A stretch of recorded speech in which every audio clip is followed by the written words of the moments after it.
Okay, well, I scored a sweet job in Africa. I was working on aeroplanes that were flying aid into the Sudan, and one day I decided, well, I got the day off, and so I went to the next town and donated blood at the local hospital.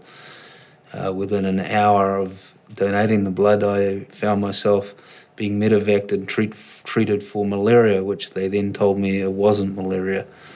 It wasn't till I returned to New Zealand and donated blood again that I was told I was HIV positive, and then I found out about seroconversion illnesses and sort of worked back there. The other option, of course, is I did have a couple of relationships in Africa, so it might have been the standard heterosexual way.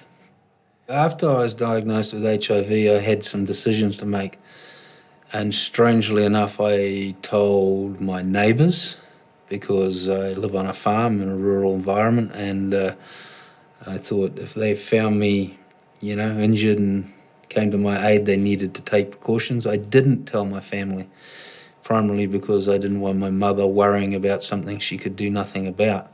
I didn't tell my work people because I was a bus driver, and some parents react to all sorts of things that they know nothing about. And I had a very long period, because I knew quite early, of nothing. There was no visible effects, there was no sidelines, and there was no requirement for medication. So life continued as normal. Personally, I've only had very few negative reactions to being HIV positive. One time, a person said to a girlfriend of mine, "Don't kiss my children." Another time, I was filled out the old questionnaire at the dentist, and I watched the receptionist and the dental assistant having a little huddle, pointing at the paper that I've just filled out and then taking that sneaky look at me.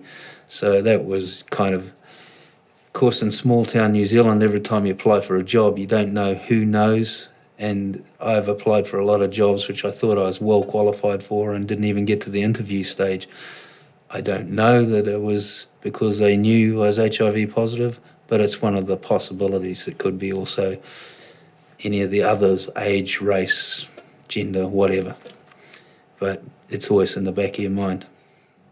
Most people you talk to still have a 70s, early 80s perspective of HIV, and I'm on one pill a day for the rest of my life. As long as I stay compliant to that, they expect me to live to 90. I'm not contagious. They can't even detect the virus in my viral load in my blood, and so that living with the disease is not hard. It's just people's reactions to what they don't know about HIV.